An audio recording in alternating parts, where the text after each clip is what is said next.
Sa hinaharap, maliwanag na naniniwala ang ilang mga eksperto na magagawa ng teknolohiya ang mga bagay na tila imposible ngayon. Sa taong 2090, ang pag-scan sa iyong utak ay posible nang ma-upload sa mga computer. Pati ang iyong mga alaala, panaginip at pangarap ay pwede nang maipasok sa mga computer na may halos perpektong detalye.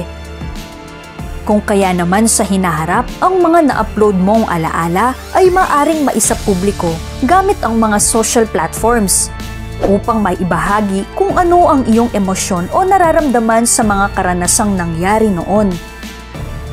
Sa taong 2090, maraming bansa sa iba't ibang panig ng mundo ang maaapektuhan ng baha. Marami sa mga lungsod ang lulubog dahil sa pagtaas ng level ng dagat. Dahil dito, ganap at magiging tanyag ang mga artificial na lumulutang na lungsod o tinatawag na floating cities. Ang mga lumulutang na lungsod na ito ay ganap na nakakapag-cruise. Ang lahat ng mga pangangailangan mo dito ay ibinibigay, pagkain, kaligtasan at seguridad.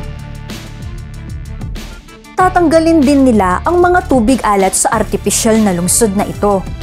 Mayroon din mga virtual reality suits, swimming pool, landing pad para sa iyong paglipad bilang iyong personal na sasakyan. Yan ang mundo sa taong 2090.